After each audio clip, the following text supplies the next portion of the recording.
Book of 1 Samuel. We had finished the book of Judges, and we said the book of Judges, as the end of the book of Judges, pointed forward through the Levite's concubine to Saul, and we said the book of Ruth kind of points forward to David. And so we're going to see these two kings of Israel are going to come into play in 1 Samuel. And so basically Samuel, Saul, and David are going to be the big characters of the book of 1 Samuel.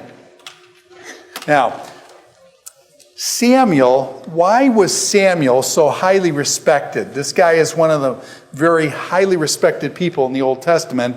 And it turns out, if you look over to Jeremiah chapter 15, let me just read this from the book of Jeremiah. Now, Jeremiah is hundreds and hundreds of years later, but in Jeremiah chapter 15, it starts out like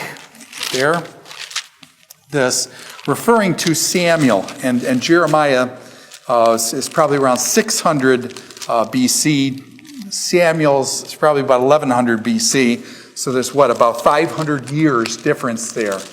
Will people remember you for 500 years? 500 years. Here's 500 years later. Here's what Jeremiah says about Samuel. And the Lord said to me, even if Moses and Samuel were to stand before me, my heart would not go out to these people. Send them away from my presence. Even if Moses and Samuel were to stand before me, God says, I still wouldn't listen to them. Now, by the way, was Moses a great intercessor for his people in the Old Testament times? Moses in the wilderness. Moses and Samuel are grouped together by Jeremiah here. God's saying, talking to Jeremiah. So this is very interesting, Moses and Samuel. Those are two huge figures, and Samuel is said to be with Moses on this level and things. Samuel's going to be the last of the great judges.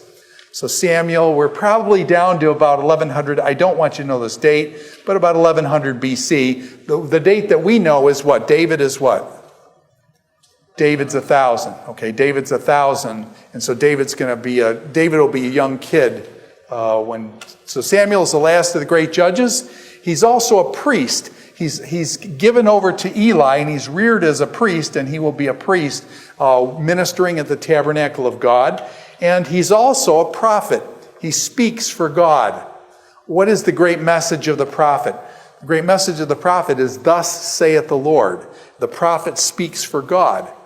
He usually says, repent, and things like that. But the prophet says, thus saith the Lord. And so Samuel is going to be a prophet, priest, and when I say that, prophet, priest, and what? What comes next? Prophet, priest, and king. Doesn't your brain go prophet, priest, and king? But he's prophet, priest, and judge. And why is he a judge? Because there is no what in Israel at this time? There's no king. And so Samuel is going to be the one who is the first kingmaker. God's going to ultimately pick, the first kings. But Samuel, on a human level, Samuel will choose and anoint the first two kings of Israel for God. So Samuel's going to anoint Saul, and then he's going to anoint David.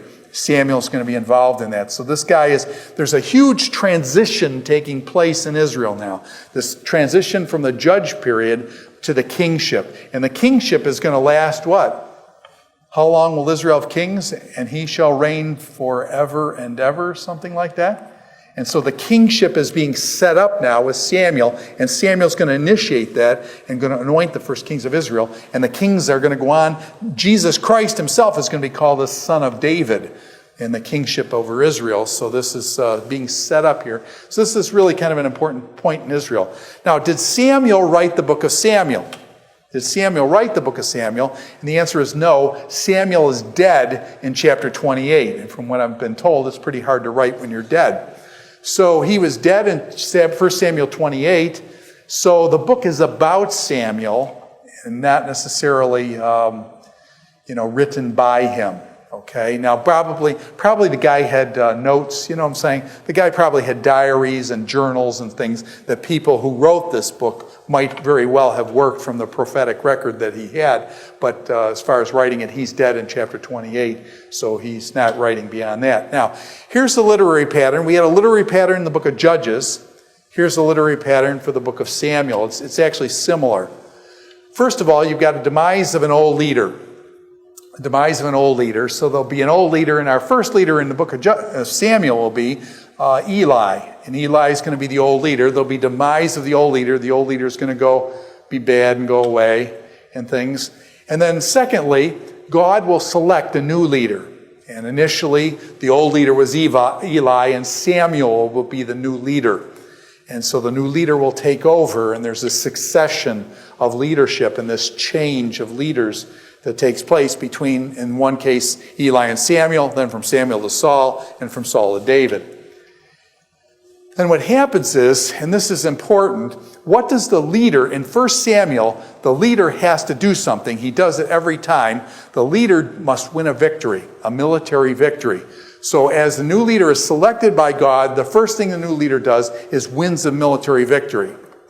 And this will happen. By the way, David gets anointed king in chapter 16. David is anointed king. Guess what happens in chapter 17? David's anointed in chapter 16. Chapter 17 is about what's David's great victory. Everybody in the room knows it. What's David's Goliath? And so he's anointed, and then what's the first thing he's got to do? He's got to win a military victory. And so David defeats Goliath in the next chapter after he's anointed. And so you get this connection between the selection and the deed that he does. Then what happens? The problem is then there's problems with the new leader, and then the new leader becomes, when he has problems, Saul has problems, David has problems, Samuel has problems, then basically the demise of the old leader, and this thing cycles back around. So that's basically how the book works here. Dr. Borgman, who's written a book on David, and actually I've got a lecture posted by Dr. Borgman, notes in the book of Samuel there are all these echoes.